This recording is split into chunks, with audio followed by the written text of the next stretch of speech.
रामायण में दूसरा कांड जो है वो कौन सा है? अयोध्या कांड।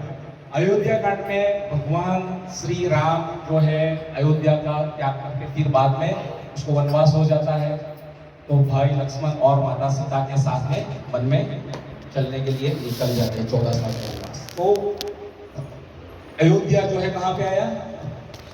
उत्तर प्रदेश में। उत्तर प्रदेश में अयोध्या आया। वहां से आप भगवान श्री राम गए कहाँ पे? चित्रकूट। चित्रकूट कहाँ पे आया? एमपी और यूपी की बॉर्डर पर है ना। तो वहां से आए अयोध्या से चित्रकूट, अराउंड 6 घंटे का रास्ता है, 250 किलोमीटर का रास्ता है। तो वहां तक आ गए थे। फिर बाद में जो है भरत महाराज और बाकी सब लोग वहां पे आए थे वापस बुलाने के लिए, कन्विंस करने के लिए कि आप वापस आ जाइए। पूरी राज्याभिषेक की तैयारी करके आए थे, सभी कुंड का, सभी रिवर का पानी जो है लेके आए थे कि राम का वहीं पे राज्याभिषेक कर देंगे। पर भगवान श्री राम को राजा दशरथ का जो है पालन करना था, नियम जो दिया था। तो वो वहां पे चित्रकूट आते हैं। तो वहां पे चित्रकूट आते वक्त बीच में कौन सी रिवर आती है? गंगा। गंगा। गंगा करेक्ट। गंगा की है पहले, और फिर बाद में क्रॉस में जो है यमुना आती है। आप मैप में देखिएगा, यहाँ पे चित्रकूट है, यहाँ पे अयोध्या है, और यहाँ से ऐसे गंगा आती है और ऐसे दिल्ली की ओर से होते हुए यमुना आती है। गंगा और यमुना वहां पे संगम होता है। वहां पे कौन सी जगह है? प्रयागराज। बराबर। तो आपको पिक्चर क्लियर हो रहा है भगवान कहां से कहां जा रहे हैं और बीच में क्या आ रहा है? बराबर। अयोध्या से जा रहे हैं चित्रकूट, बीच में गंगा नदी आती है। तो गंगा नदी जो क्रॉस करते हैं तब की ये पूरी लीला है।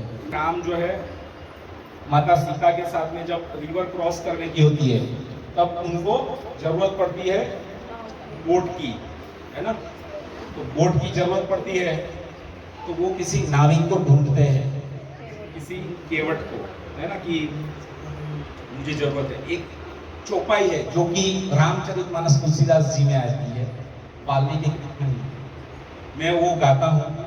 अभी आप सब साथ में बोलिएगा। मांगी नावना केवट आना,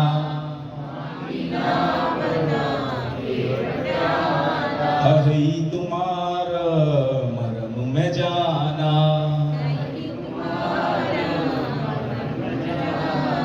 चरण कमल रज कहूँ सब कहाई, मानुष करनी मूर्ख छुआई। तो भगवान नाव मांग रहे, मांगी नाव न केवट आया। भगवान केवट को बुला रहे हैं, मुझे गंगा नदी पार करनी है। तो वो केवट जो है वो कौन है? इसमें जो लास्ट वर्ड था उसमें कछु शब्द था, है ना। कछु, कछु मतलब टॉर्टोइज, कछुआ, है ना। तो ये कछुआ कौन था? जब भगवान श्री दक्षाई विष्णु जो कि परमात्मा रूप में है, वो जब क्षीर सागर में विद्यमान रहते हैं तो लक्ष्मी जी उसकी सेवा में रहती है ना। तो एक कछुआ जो है वो भगवान का चरण स्पर्श करना चाहता है। तो भगवान का चरण स्पर्श करने के लिए वो भगवान के चरण के पास जाता है, तो लक्ष्मी जी जो है उसको दूर हटा देती है बार बार कि तुम हटो दूर, पीछे डिस्टर्ब मत करो, है। तो वो कछुआ दूर हो जाता है। फिर ब्रह्मा जी का आशीर्वाद लेकर तपस्या करके वो जो है दूसरे उसमें त्रेता युग में जब रामलीला होती है तो वो केवट के रूप में आता है, नाविक के रूप में, है ना। और नाविक के रूप में जब आता है तब उसकी वो इच्छा पूरी करते हैं। तो उस समय जो है गंगा नदी के क्रॉस करने के लिए बहुत सारे नाविक भी रहते हैं, बहुत सारी बोट भी रहती है, नाव भी रहती है। पर वो नाविक, वो जो केवट है कछुआ के रूप में जो आया, वो भगवान से प्रार्थना करते हैं कि उस दिन जो है कोई दूसरी और बोट नहीं होनी चाहिए और ना ही दूसरा कोई नाविक होना चाहिए, तो ही भगवान राम जो है मेरी इसमें बैठेंगे। तो ऐसे करते करते हुए बहुत सारी लीला करते हैं। फिर भगवान जो है राम फिर से बुलाते हैं नाव को कि मांगी नाव न केवट आना। केवट आया नहीं, केवट आता है फिर वो भी भाव खाता है ना। तो भगवान लक्ष्मण जो है वो गुस्सा हो जाते हैं, है ना, कि तुम जानते हो कि भगवान श्री राम को तैरना नहीं आता है इसलिए तुम ये कर रहे हो, भाव खा रहे हो ज्यादा।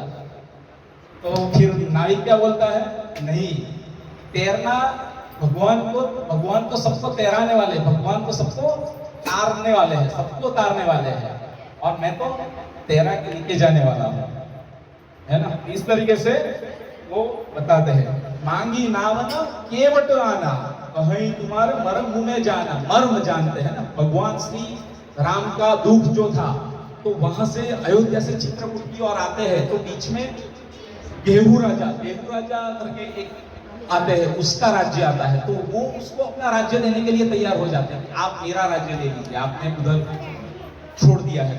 और वो भी भगवान श्री राम मना करते, क्योंकि राजा दशरथ की आज्ञा का पालन करना है।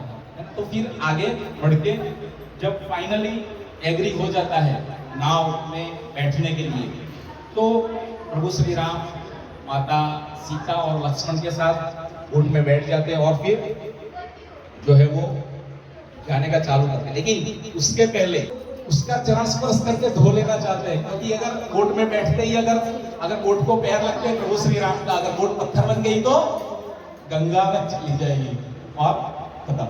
तो इसलिए भगवान श्री राम सीता माता और लक्ष्मण के साथ में गंगा नदी पार करते हैं, और फिर बाद में जब पार करके दूसरी ओर पहुंचते हैं, तो माता सीता जो है उसको बताती है भगवान श्री राम को कि हमको इसको कुछ रिवॉर्ड्स देना पड़ेगा, कुछ देना चाहिए हमको। प्रभु श्री राम बोलते अभी तो मेरे पास तो कुछ नहीं है, क्योंकि वनवास में आ गए थे सब कुछ छोड़ छाड़ के, तो भगवान श्री राम के पास तो कुछ नहीं है, मेरे पास कुछ नहीं है। तो बोले कोई बात नहीं, माता सीता जो है अपनी कान की कुंडल जो है वो एक निकालती है और बोलती है कि ये आप उसको केवट को दे दीजिए, उसको कुछ देना तो पड़ेगा ना रिवॉर्ड्स। तो वो जैसे ही केवट को बताते हैं देने के लिए, केवट क्या बोलता है, मना करता है, नहीं मुझे इसकी जरूरत नहीं है, मैं तो केवल सेवा का बोलता हूँ।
Hare Rama, Hare